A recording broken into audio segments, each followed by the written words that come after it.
तो आ गए आप, तो हम भी आ गए। तो आज के इस वीडियो में प्रश्नावली 3.1 का उदाहरण देखने वाले हैं। उदाहरण बहुत ही इजी है, बस ध्यान से देखिएगा, सारे उदाहरण आपको समझ में आने वाला है, ठीक है। और एक बात बोलें आपसे, आप यदि उदाहरण पढ़ने आए हैं तो आप पढ़ने वालों में से हो। क्यों? क्योंकि बहुत ही कम बच्चे उदाहरण पढ़ते हैं और आप पढ़ रहे हो, तो 100% है कि आप पढ़ने वाले में से हो। बस आप मेहनत करते रहिए, आप एक दिन बहुत आगे जाओगे, मेरा आशीर्वाद है, बस मेहनत नहीं छोड़िएगा, ठीक है। तो चलिए हम शुरू करते हैं आज की इस वीडियो में प्रश्नावली 3.1 का उदाहरण नंबर 1 से। इसमें टोटल क्वेश्चन की संख्या जो उदाहरण है टोटल 5 है। पांचों को इसी वीडियो में सॉल्व कर दिया जाएगा और 100% आप लोग को सारे क्वेश्चन 1 बाय 1 करके समझ में आएगा ही आएगा। क्वेश्चन नंबर 1 और यहाँ पर लिखिए सॉल्यूशन, ठीक है। देखिए सॉल्यूशन लिखने का शॉर्ट तरीका SOL, अब पावर में n डाल दीजिए, हो गया सॉल्यूशन। अब हल लिख दो, चाहे SOL पावर n डाल दो, दोनों में लिखने में टाइम बराबर ही लगेगा, ठीक है। तो हम कहेंगे कि ऐसे लिखो, आप भी मेरे जैसा, नहीं तो हल लिख सकते हो, ठीक है। तो चलिए उदाहरण नंबर 1 कह रहा है कि 3 फैक्ट्रियों 1, 2 तथा 3 में 3 फैक्ट्री है जिसमें पुरुष तथा महिला कर्मियों से संबंधित निम्नलिखित सूचना विचार कीजिए। निम्नलिखित सूचना पर विचार कीजिए। निम्नलिखित का मतलब क्या होता है, एक एक थोड़ा सा वर्ड को भी मीनिंग समझो, ठीक है। निम्नलिखित का मतलब होता है नीचे। नीचे क्या दिया गया है, चलिए आइए देखते हैं। यहाँ पर देखिए आपके पास किताब होगा, किताब में अपना ध्यान से देखिएगा। यहाँ पुरुष कर्मी है, महिला कर्मी है। नंबर 1 में ये दिया गया है, नंबर 2 में ये दिया गया है, नंबर 3 में ये दिया गया है, ये दिया गया है। उसके बाद कह रहा है कि उपयुक्त सूचना को एक 3/2 आव्यूह में निरूपित कीजिए। जो दिया है उसे 3/2 का एक आव्यूह में निरूपित करना है, जो कि हम पिछले वीडियो में जो थ्योरी वाला वीडियो देखे थे उसमें हम आपको समझा रहे थे कि कैसे आप आव्यूह को बनाइएगा। जैसे आपसे बोल रहे थे कि 2/2 का आव्यूह बनाइए, 3/2 का बनाइए, 4/5 का बनाइए, तो आप बना रहे थे ना। मैं उम्मीद करता हूँ आपको समझ में आया होगा वहाँ पर, तो यहाँ भी आप काम जरूर देगा वो, ठीक है। तो 3/2 आव्यूह का निरूपित कीजिए।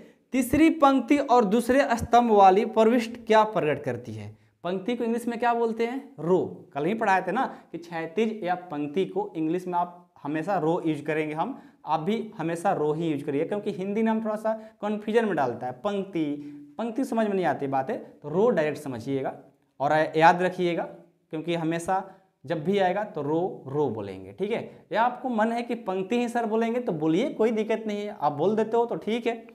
और स्तंभ को कलन बोले थे तो हमेशा कलन बोलेंगे, तो समझ जाइएगा कि सर रो बोल रहे हैं यानी पंक्ति की बात कर रहे हैं, कलन बोल रहे हैं या स्तंभ का बात कर रहे हैं, ठीक है। तो बोल रहा है कि तीसरी पंक्ति और दूसरे स्तंभ वाली प्रविष्ट क्या प्रकट करती है। सबसे पहले आइए, फर्स्ट क्वेश्चन है कि आपको 3/2 का एक आव्यूह बनाना है। आपको बताए थे कि जब भी आव्यूह को लिखिएगा तो अंग्रेजी वर्णमाला के बड़े अक्षर को यूज करिएगा। कुछ भी यूज कर सकते हैं, ABCD कुछ भी, लेकिन बड़े अक्षर होना चाहिए। तो हम यहाँ पर A यूज कर लेते हैं। हमने A बराबर यूज किया, जो मैट्रिक्स दिया है ना, पुरुष कर्मी क्या है 30, 25, 27, 30, 25, 27, ठीक है। और महिला कर्मी 25, 31 और 26, ये आपको दिया है। तो देखो तो कितने बाई कितने का आव्यूह हुआ, 1 रो, 2 रो, 3 रो। 3 रो है तो रो को पहले लिखा जाता है, रो मतलब पंक्ति, ठीक है। और 1 कलन 2 कलन, यानी 2 स्तंभ है, ये 2 कलन को बाद में लिखा जाता है। तो इंग्लिश बोल रहे हैं तो समझ रहे हो ना, क्योंकि थ्योरी में पढ़ाए थे कि पंक्ति या क्षैतिज को आप इंग्लिश में रो बोल सकते हो, स्तंभ को आप कलन बोल सकते हो। समझ में तो आ रहा होगा, ठीक है। तो ये जो आव्यूह दिया है, ये जो फैक्ट्री में महिला और पुरुष काम कर रहे हैं, वो जो दिया गया है आपको, वो 3/2 का एक आव्यूह है। तो हमने सबसे पहले एक आव्यूह बनाया 3/2 का। अब आव्यूह बनाने के बाद आपसे बोल रहा है कि तीसरी पंक्ति यानी रो, तीसरी पंक्ति क्या है ये, ठीक है, फर्स्ट, सेकंड, थर्ड, ये वाला, ठीक है। तीसरी पंक्ति और दूसरे स्तंभ ये वाला, ये दोनों में कौन कॉमन है, ध्यान से समझना। क्वेश्चन यहीं पर छिपा हुआ है, बहुत सारे बच्चे को समझ में यही बात नहीं आता है, बार बार वो देखते हैं, ठीक है। बोला है तीसरी पंक्ति यानी तीसरा रो, तो तीसरा रो क्या है, ये वाला तीसरा रो है, ठीक है। और दूसरा स्तंभ है, दूसरा कलन क्या है, ये वाला। तो तीसरा पंक्ति और दूसरा कलन में यहाँ पर जो मिल रहा है कौन, ये 26 यानी 26। ये जो 26 है क्या है, दोनों के लिए है कि नहीं है, दोनों के लिए है कि नहीं है। तीसरा रो में भी मिल रहा है और दूसरा कलन में भी 26 मिल रहा है। देखो तो 27 मिल रहा है क्या, रो में तो मिलेगा लेकिन कलन में नहीं मिलेगा, लेकिन जो 26 है रो में भी मिल रहा है यानी पंक्ति में भी मिल रहा है और स्तंभ में भी मिल रहा है। यानी जो 26 है, ये जो 26 है, ये दोनों के लिए है। यही आपसे पूछा गया है कि तीसरी पंक्ति और दूसरे स्तंभ वाली प्रविष्ट क्या प्रकट करती है। तो 26 एंड जो 26 है ये क्या प्रकट कर रही है, ये तो महिला में से है, तो क्या बोलेंगे, महिला को क्या कर रही है, महिला कार्यकर्ताओं को प्रकट कर रही है, ठीक है, महिला कर्मियों को प्रकट कर रही है। आप सीधा से लिख सकते हो, इस तो आपके बुक में पूरा लंबे चौड़े में लिखा है कि तीसरा पंक्ति और दूसरे स्तंभ की प्रविष्ट फैक्ट्री थर्ड कारखाने में महिला कार्यकर्ताओं की प्रकट करती है। वही है, महिला कार्यकर्ताओं का हो या महिला कर्मियों का हो। कर्मियों मतलब काम करना, कर्ताओं मतलब ही काम ही करना होता है, ठीक है। तो इसका आंसर क्या लिखोगे, अच्छे से लिखना चाहते हो, देखो यहाँ पर लिखा है कि तीसरा पंक्ति, ठीक है, तीसरा पंक्ति जो क्वेश्चन में वही बात लिख रहे हैं, तीसरा पंक्ति और दूसरा स्तंभ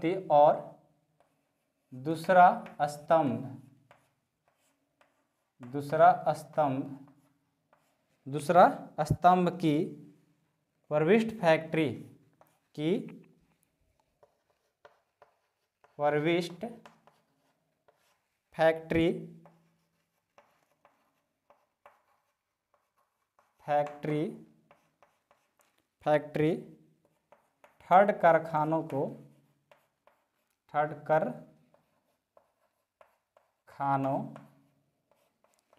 थर्ड कारखानों में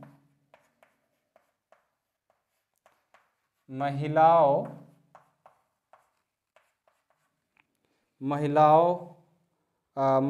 कार्यकर्ताओं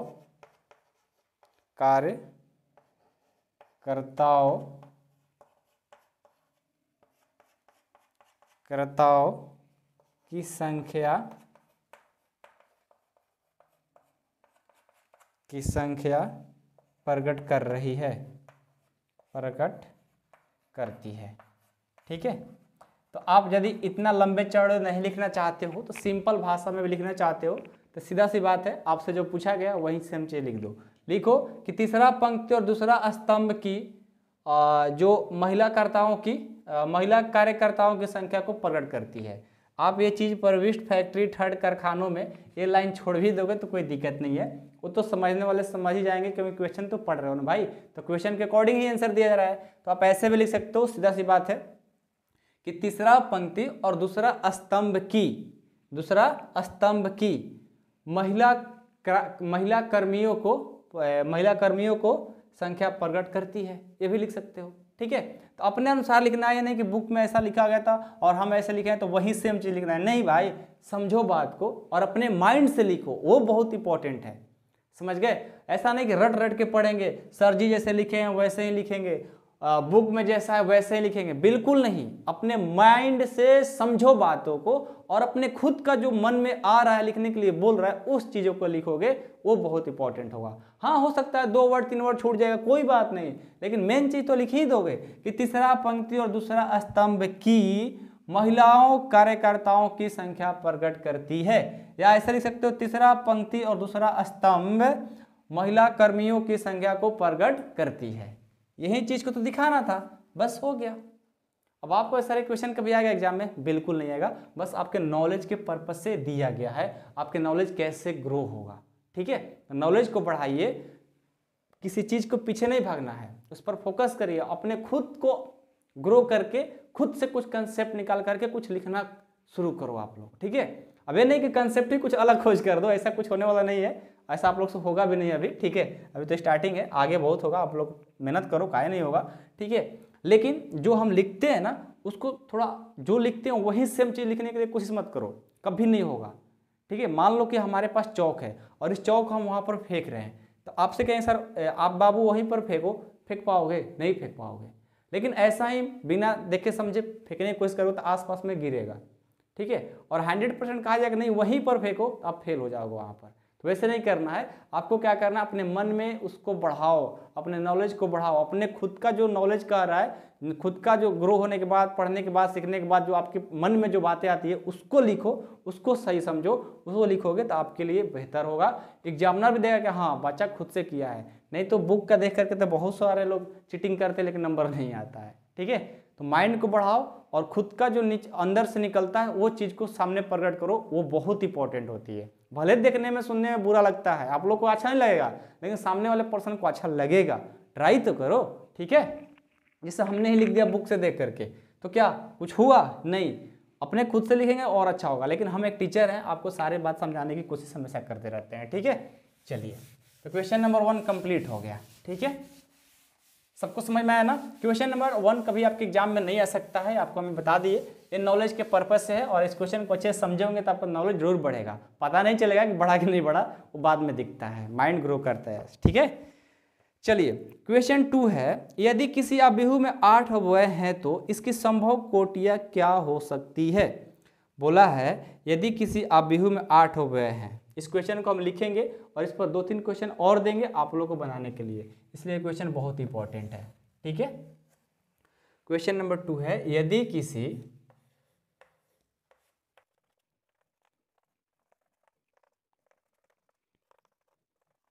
देखो एक क्वेश्चन है, ध्यान से समझिएगा, एक बार पढ़िए क्वेश्चन को। यदि किसी अवयव में 8 अवयव हैं तो इसकी संभव कोटियां क्या हो सकती है? क्या बोला है? इसकी संभव कोटियां क्या हो सकती है? किसका भाई? 8 का। 8 अवयव दिया है, ठीक है, और इसे पूछा जा रहा है कि इसकी संभव कोटि क्या होगा। संभव कोटि क्या होता है? तो देखिए, 8 को हम मान लो कि लेते हैं 1 गुना 8, तो 1 गुना 8 करेंगे तो इसकी संभव कोटियां 1 हो गया। क्योंकि देखो, संभव कोटियां निकालने का मतलब होता है कि वैसे काम करना है जिसको मान लो एक दूसरे को गुना करने पर वो सेम चीज आ जाए, ठीक है। वैसा प्राकृत संख्या लेना है, दोनों को जब गुना करें तो सेम हमारा वो जो अवयव है वही आ जाए। तो 1 और 8 को गुना करेंगे तो देखो 8 आ जाएगा, तो 1 ये हो गया। और क्या हो सकता है? 2 और 4 हो सकता है। क्या हो सकता है? 2 और 4, 2 चौका 8 होगा ना। और क्या हो सकता है? 4 गुना 2 हो सकता है। 2 4, 4 2 भी हो सकता है, क्योंकि 4 बाद में आया, एक बार पहले आया है, तो 4 2, 4 दूनी 8, ये भी हो सकता है। और क्या हो सकता है? और 8 गुना 1 हो सकता है। 8 गुना 1 8 ही होगा। अब इसके अलावा कुछ होगा क्या कि 2 नंबर लेना है और दोनों को जब गुना कराएंगे तो सेम एलिमेंट्स यानी सेम अवयव आ जाना चाहिए। तो देखो, तो 1 8, 2 4, 4 2 8 1, और कोई आएगा क्या? लगता है कि कोई आएगा? नहीं ना। तो ये हो गया 8 की संभव कोटियां, ये आपका आंसर हो गया। समझ गए? आपके प्रश्नावली में भी ऐसा प्रश्न मिलेंगे, इसलिए एक और मेरे तरफ से देखिए। मान लो कि 10 का बोल दिया जाए, तो 10 का क्या क्या होगा? एक तो होगा 1 गुना 10, ठीक है जी, और 2 गुना 5, क्योंकि दोनों गुना करने पर सेम चीज आ जाना चाहिए। और क्या हो सकता है? 5 गुना 2, और क्या हो सकता है? और 10 गुना 1 हो सकता है। आंसर 9 का बोल दिया जाए तो क्या करोगे? तो 1 गुना 9 तो होगा बिल्कुल, और क्या हो सकता है? 3 गुना 3 हो सकता है, और क्या हो सकता है? 9 गुना 1 हो सकता है। बिल्कुल सही। मान लो 11 का बात किया जाए, चाहे 7 का बात कर लिया जाए, 7 का क्या होगा? 1 गुना 7 होगा, और एक 7 गुना 1 हो जाएगा, बस 2 ही तो होगा। तो यदि आपसे पूछ लिया जाएगा तो आराम से बता दोगे ना। तो 2 आपके होमवर्क के लिए है, आप इसे जरूर बनाइएगा। ये है आपको HW, अभी ट्राई करिए। नंबर 1 एक 18 का बता दीजिए, और एक नंबर 2 एक 27 का बता दीजिए। 2 क्वेश्चन आपको है, इसका संभव कोटि बताना है। कैसे करोगे? वैसा 2 प्राकृत संख्या लेना जिसको गुना करने पर वही जो सेम एलिमेंट्स आ जाए, समझ जाओ को उसका संभव कोटिया है। तो बनाओगे ना? ये तो बहुत ईजी है, आपके प्रश्नावली में मिलने वाला है, तो इसको तो ऐसे ही बना डालोगे, ठीक है। समझ में आया ना प्रश्न? कोई दिक्कत नहीं किसी को, सबको संभव कोटि निकालने आएगा ना, किसी को कोई दिक्कत नहीं होना चाहिए, ठीक है। धीरे धीरे सीखेंगे, एक क्वेश्चन सीखेंगे लेकिन 100% सीखेंगे। अब ऐसा नहीं कि 10 क्वेश्चन सीख रहे हैं और एक भी समझ में नहीं आया, तो क्या पढ़ने से फायदा। भले हम थोड़ा सा पढ़ेंगे लेकिन 100% पढ़ेंगे और 100% सीखेंगे, उसमें मजा ही कुछ और है, ठीक है। अगला देखो क्वेश्चन नंबर 3। क्वेश्चन नंबर 3 क्या है, एक ऐसे 3/3 अभिहु की रचना कीजिए जिसके अवयव aij = 1/2 i - 3j द्वारा प्रदत्त है। पहले हम क्वेश्चन को लिख लेते हैं।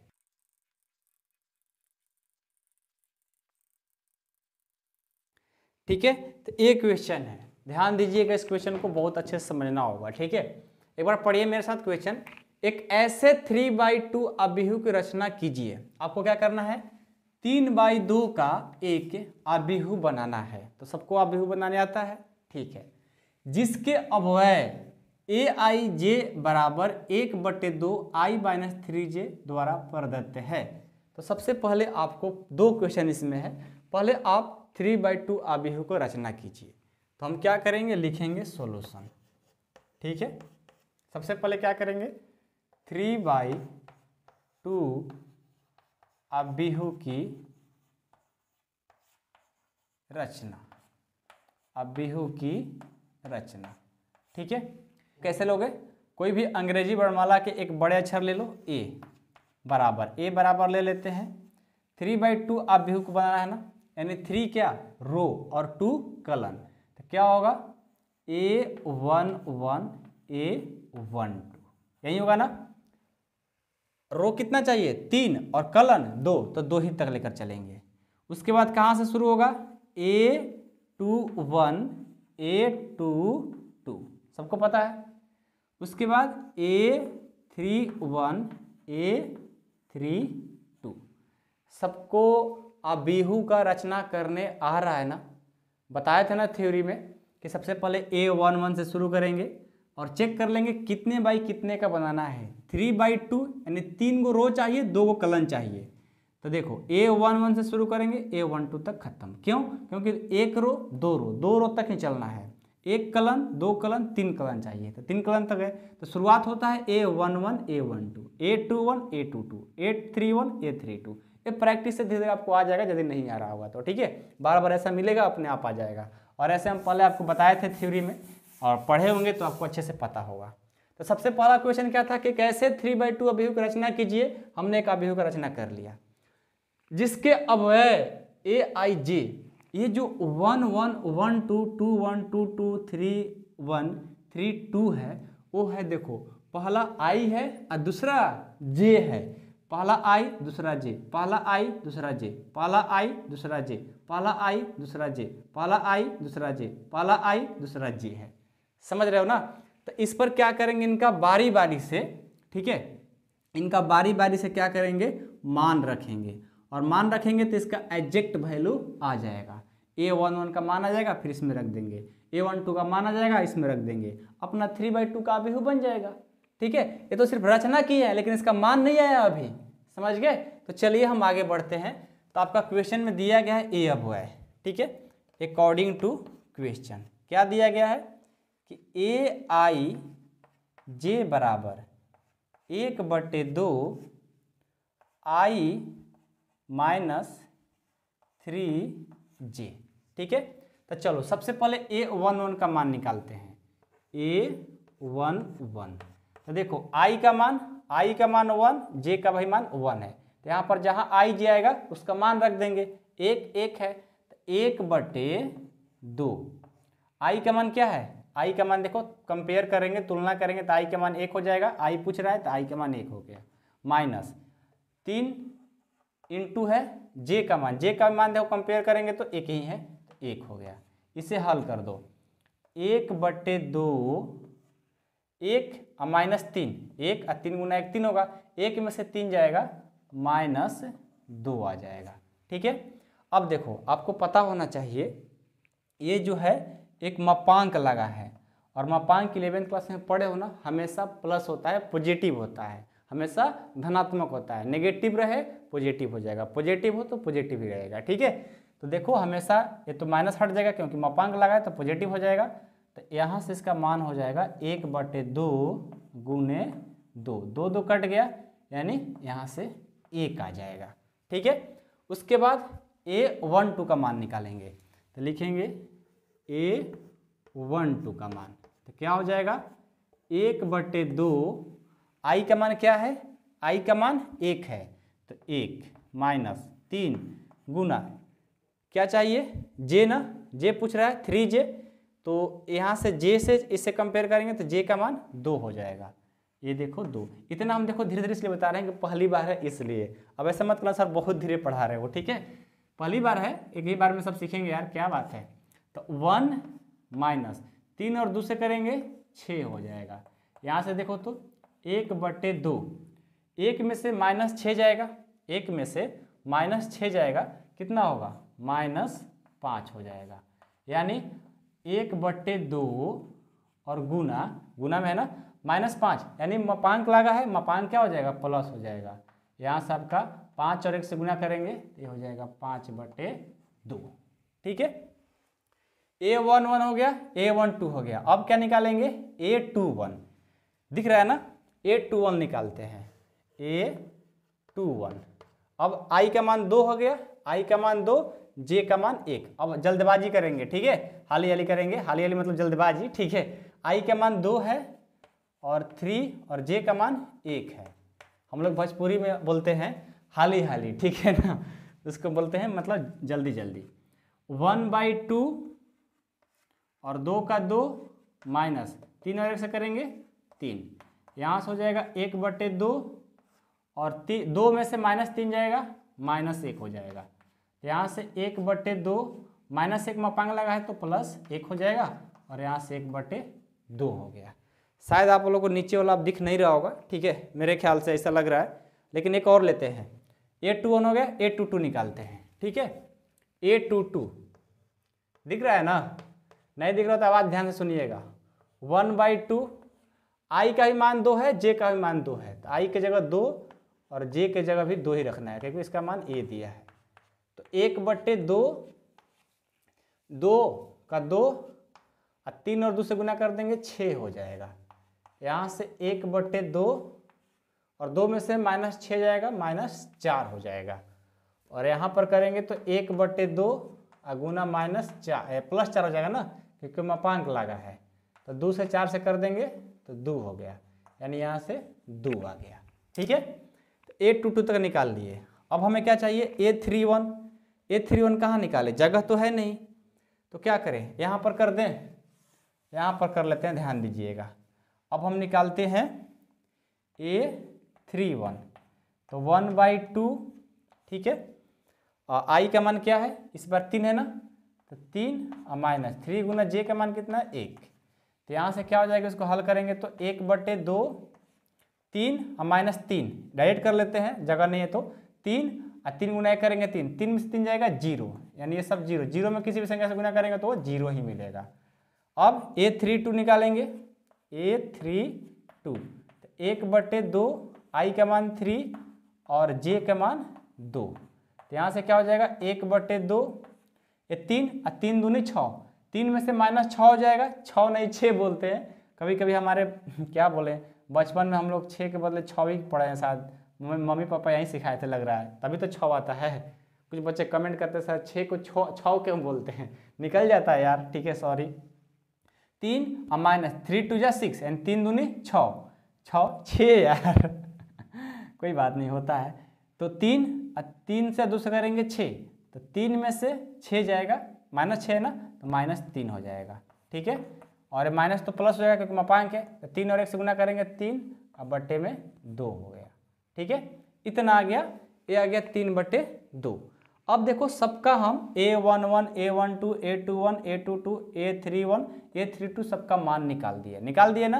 अब क्या करेंगे, अब बस ले जा करके इसमें रख देना है। तो हम क्या करते हैं, इसको हटाते हैं, इस चीज़ को हटाते हैं, और आप लोग लिख लिए होंगे मैं उम्मीद करता हूँ, और उसके आगे बनाइएगा। मतलब कहने का मतलब है कि यहाँ तक लिख लिए ना, अब उसके आगे बढ़िएगा, ठीक है ना। उसका अगला स्टेप यहाँ से हम करते जा रहे हैं।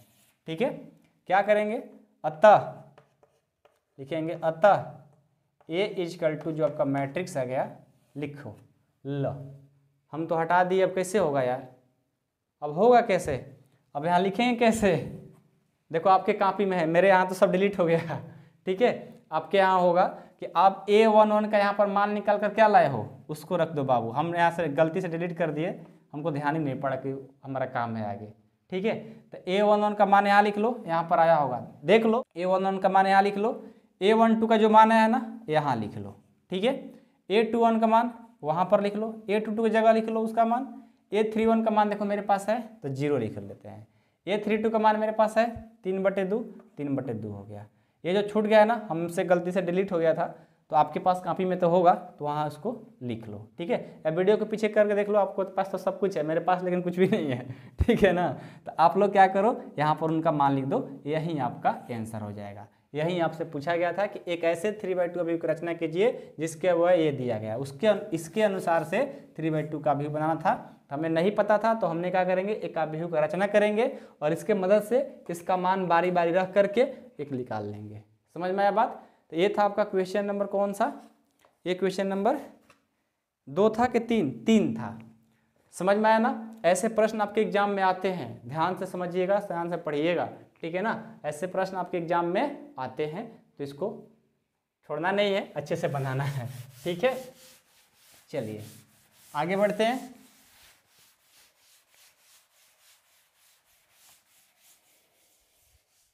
चलिए नेक्स्ट क्वेश्चन है 4 नंबर। अब 4 नंबर चलते हैं।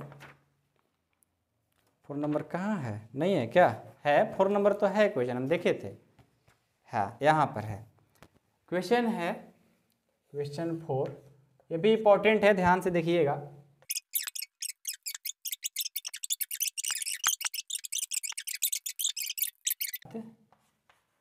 कीजिए, ये आपका क्वेश्चन है। ठीक है, चलिए बहुत ईजी है, ध्यान से समझिएगा। ये बड़ा सा क्वेश्चन दिया है, डरना नहीं है। ठीक है, बस यही कहा है कि ABC, Y और Z का मान हमें बताइए। तो ये होता है समानता के सूत्र। समानता का मतलब होता है एक दूसरे को बराबर करना। ठीक है, इसमें कुछ नहीं होता है। ये जो मैट्रिक्स है ये वाला, ये इस मैट्रिक्स के बराबर है। 2 मैट्रिक्स है ना, तो ये मैट्रिक्स इस मैट्रिक्स के बराबर है, यानी समानता के सूत्र लगाएंगे। समानता लिखेंगे, यहाँ पर हल करेंगे इसको। ठीक है, सॉल्यूशन सबसे पहले लिखेंगे समानता। ये भाई समानता, समानता के सूत्र से, समानता के सूत्र से। ठीक है, समानता का सूत्र भैया कहता है कि दोनों मैट्रिक्स जब बराबर हो तो उनको हर एक एलिमेंट्स, हर एक अवयव एक दूसरे को बराबर कर सकते हो। यानी x+3 जो है इसके बराबर, z+4 6 के बराबर, 2y-7 इसके बराबर, ये वाला इसके बराबर, ये वाला इसके बराबर, ये वाला इसके बराबर, और ये वाला इसके बराबर, ये वाला इसके बराबर, और ये वाला इसके बराबर। समझ गए। तो चलिए बराबर करते हैं। तो सबसे पहले समानता का सूत्र लिख लेंगे। समानता का सूत्र एक दूसरे को बराबर करता है। ये भैया इसके बराबर, तो लिखो x+3 बराबर 0, एक हो गया। z+4 बराबर 6 लिख सकते हो, तो लिख लो z+4 बराबर 6, ये बराबर कर दिए। और 2y-7 बराबर इसके बराबर कर सकते हो, तो 2y-7 बराबर 3y-2। ठीक है, और क्या बराबर कर सकते हो, -6 के बराबर करने से कोई फायदा नहीं, क्योंकि उससे कुछ मिलेगा नहीं। a-1 बराबर -3 कर सकते हो, a-1 बराबर 3 कर सकते हो। 0 की इसके बराबर करोगे तो कुछ तो मिलेगा, क्योंकि यहाँ पर c वाला है, तो ये हो जाएगा 0 बराबर 2c+2 हो जाएगा।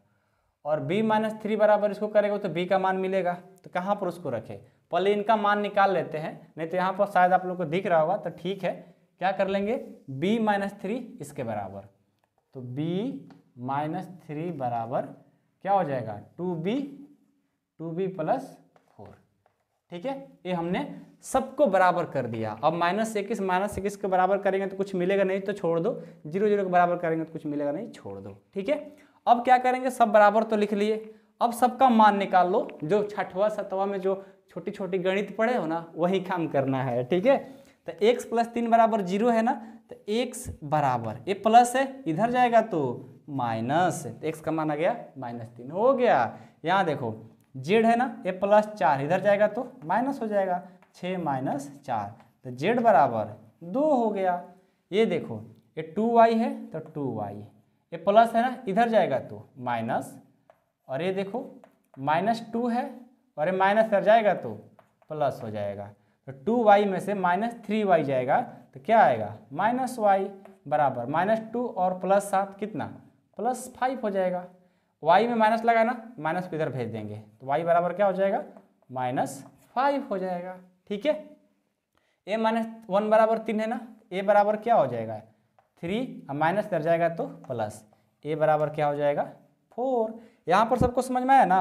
देखो जो माइनस है ये मत समझना कि सर माइनस इधर जाएगा तो प्लस हो जाएगा, नहीं भाई, गुना और भागा में साइन चेंज नहीं होता है, जोड़ घटाव में चेंज होता है। ठीक है ना, ये तो कहोगे सर जी क्या आप भी मजाक कर रहे हो, छोटी छोटी बात इतना बताने लगे, हम लोग 12th क्लास के बच्चे हैं। ठीक है हमें पता है। ठीक है ना, कभी कभी होता है कोई स्टूडेंट को नहीं समझ में आता है तो कुछ बातें बोल देते हैं। ठीक है, आप लोग बुरा मत मानो जो आपको पता है। ठीक है, तो चलिए 0 बराबर 2c + 2 है ना, a + 2 को इधर लाएंगे तो क्या होगा, प्लस है तो माइनस, 0 - 2 बराबर 2c, 0 में से -2 जाएगा -2 बराबर 2c। ये 2 क्या कर रहा है c में गुना, इधर आएगा तो भाग कर देगा, तो -2/2 बराबर c, कटा दो, यानी यहाँ से -1 आ गया c, यानी आप लिख सकते हो c बराबर क्या आ गया -1 बराबर c को चाहे c बराबर -1 कहो, बात एक ही है। ये दिख रहा है ना, चलो ठीक है, दिख रहा है तो सही है, नहीं तो कोई बात नहीं। b ध्यान से सुनिएगा, b है और इधर बराबर में 2b है, प्लस इधर आएगा तो माइनस, और ये देखो बराबर में 4 है और ये माइनस इधर जाएगा तो प्लस हो जाएगा, तो b में से -2b जाएगा -b हो जाएगा, 4 और 3 7, ये -b लगा है ना, गुना में इधर जाएगा तो माइनस चल जाएगा, तो b बराबर क्या हो जाएगा -7 आंसर। तो लास्ट में लिखेंगे अतः, सबका मान लिखिए, a का मान चाहिए था ना, तो a का मान आ गया कितना, यहाँ से देखिए a का मान कहाँ लाए हो, a का मान 4 है ना, a बराबर 4, b का मान क्या लाए हो, b का मान -7 लाए हो तो 7, c का मान क्या लाए हो -1, और x का मान क्या लाए हो -3, और y का मान क्या लाए हो -5, तथा z का मान क्या लाए हो 2। ये हो गया आपका आंसर। तो समानता का सूत्र यही कहता है कि हर एक एलिमेंट्स दूसरे एलिमेंट्स के बराबर होता है।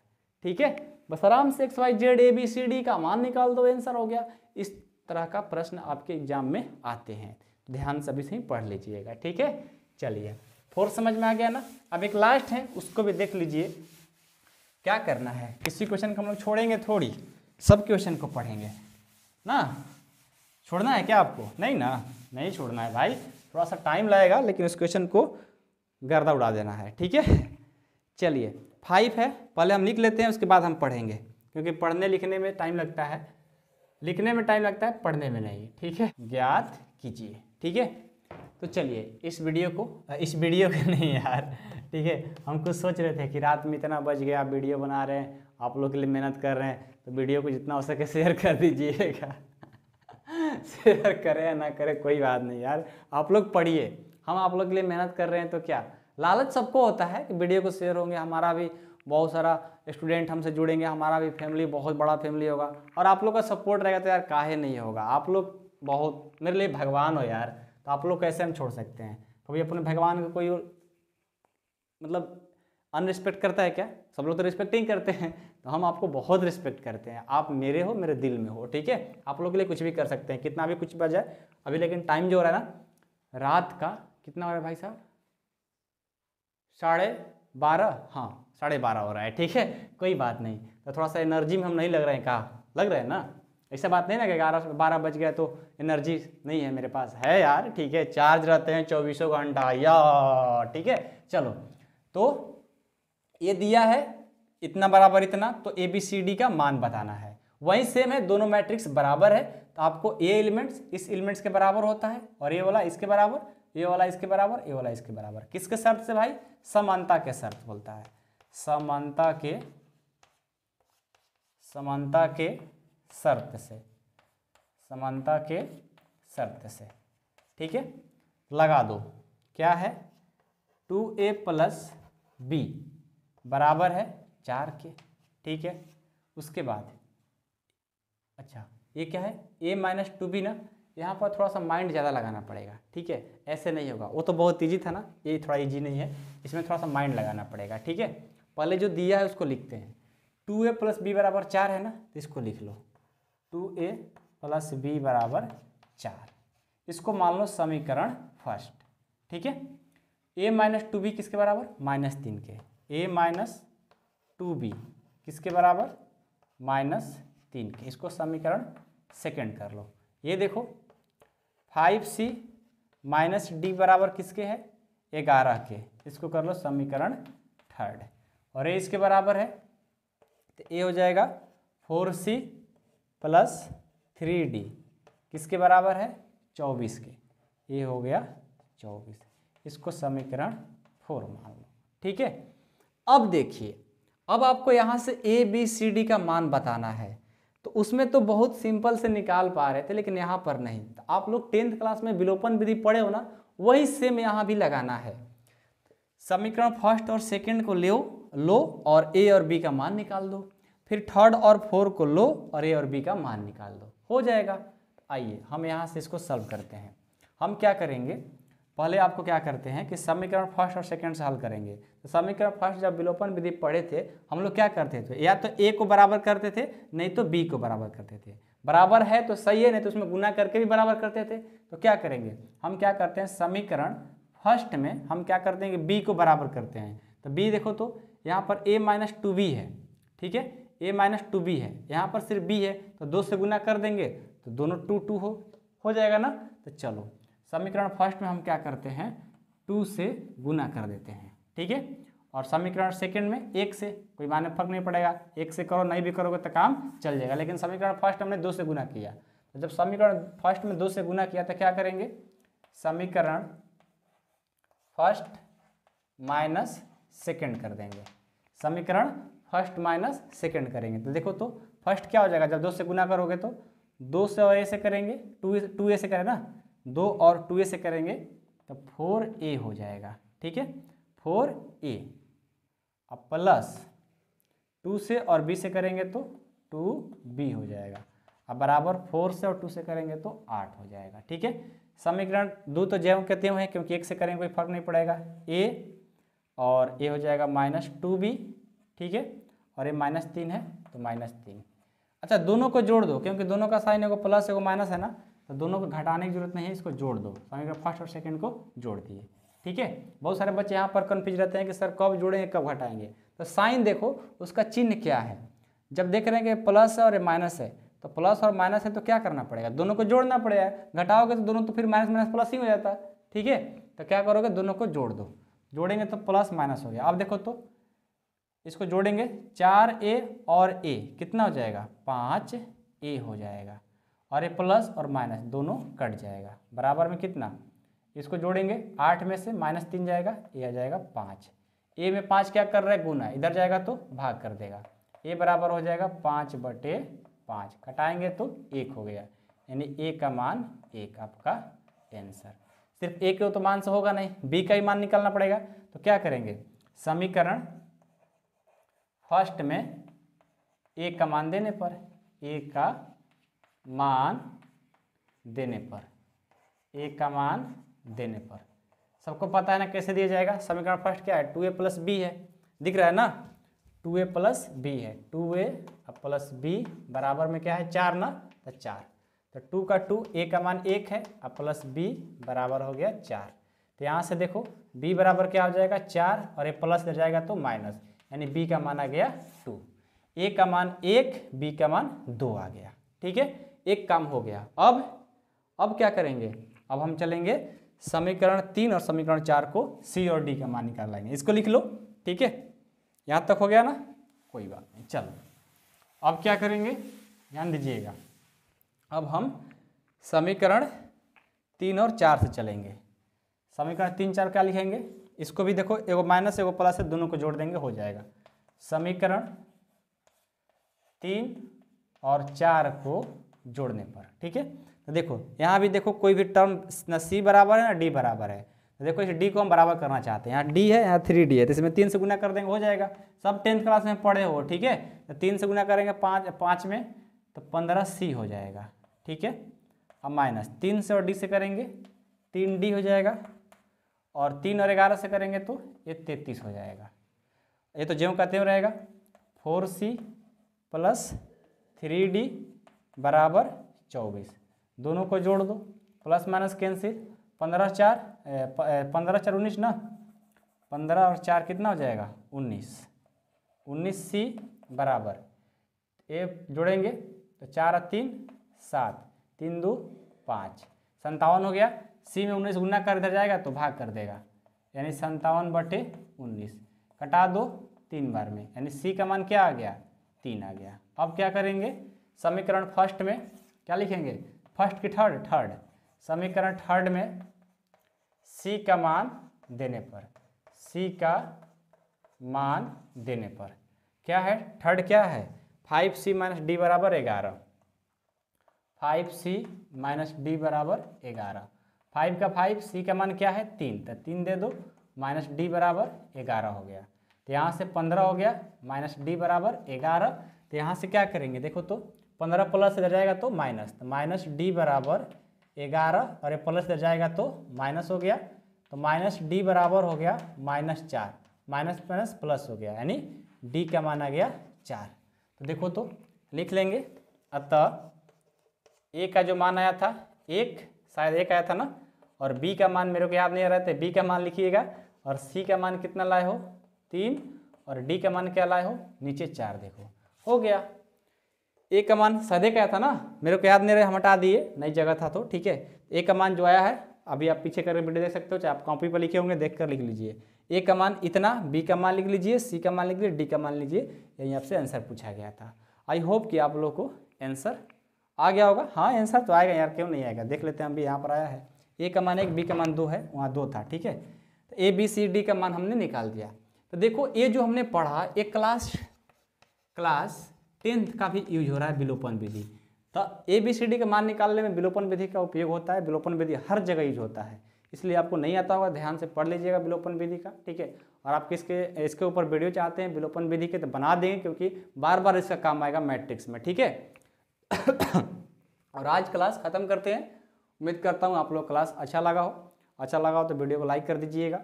चैनल को सब्सक्राइब करने का मन हो तभी सब्सक्राइब करिएगा, ऐसे आप मेहनत करिए, पढ़ते रहिए, ठीक है। कमेंट बॉक्स में अपना एक प्यारा सा कमेंट जरूर करिएगा, सर कैसा लगा क्लास, ये बताने के लिए जरूर बताइए, तभी हम मोटिवेट होते हैं कि हाँ अच्छा लगा हो आप लोग को, ठीक है। और उम्मीद करता हूँ कुछ बातें नहीं दिख रहा होगा, तो उसके लिए सॉरी, ठीक है। अगले वीडियो हम जरूर केयर करेंगे। और जो लोग क्लास 12 को 100% पढ़ना चाहते हैं, पूरा अच्छे से कोर्स कंप्लीट करना चाहते हैं, तो मेंबरशिप में ज्वाइन हो सकते हो आप, ठीक है। इस नंबर पे 8383896119 पर कॉल करके आप सर से बात कर सकते हो, कैसे क्लास ज्वाइन करना है। ऐसे आप वीडियो देख रहे हो सकता है मेरा ऐप आ गया होगा, तो जाकर डिस्क्रिप्शन में देखिए ऐप है, वहाँ से उसको डाउनलोड करिए, वहाँ से आप जाकर कोर्स परचेज कर सकते हैं। 100% आपका 12 की कोर्स वहाँ पर अवेलेबल है, आप वहाँ से पढ़ सकते हो, ठीक है। मात्र आपको 499 रुपया फी है, आप कोर्स में ज्वाइन हो जाइए। यदि आप कोर्स ऐप द्वारा अपने खुद से ज्वाइन नहीं होना आता है, नहीं आ रहा है, ठीक है, तो आप इस नंबर पे कॉल करिए, सर आपको अच्छे से बता देंगे कैसे क्या करना है, ठीक है। सारा डिटेल आपको वहाँ से कॉल करके पता कर लीजिएगा, अच्छा रहेगा आप लोग के लिए, ठीक है। यदि आपको आता है तो ऐप डाउनलोड कर लीजिए डिस्क्रिप्शन से, वहाँ से ऐप को डाउनलोड करने के बाद जाकर वहाँ से कोर्स अपना परचेज कर लीजिएगा, ठीक है। 499 लगेगा। और आपको नहीं आ रहा है कैसे क्या करना है, तो आप सर से बात कर लीजिएगा, ठीक है। 100% आपको हेल्प करेंगे। ओके, चलिए क्लास को ख़त्म करते हैं, नेक्स्ट वीडियो में मिलते हैं। तब तक के लिए धन्यवाद, और अच्छे से पढ़ाई करते रहिए, जितना मन लगाइएगा उतना आपके लिए बेहतर होगा। समझ के बात को ना, और पढ़ाई पर ही फोकस करिए, बाकी सब चीज़ों को छोड़ दीजिए अभी, ठीक है। 12 क्लास अच्छे से तैयारी करना है, तो ध्यान रहे कि 12 में कुछ अच्छा करना है, तो बाकी सब कामों को छोड़ना होगा, ठीक है ना। मोबाइल का चैटिंग वोटिंग सब छोड़ दो, ठीक है। तो चलो मिलते हैं कल की क्लास में।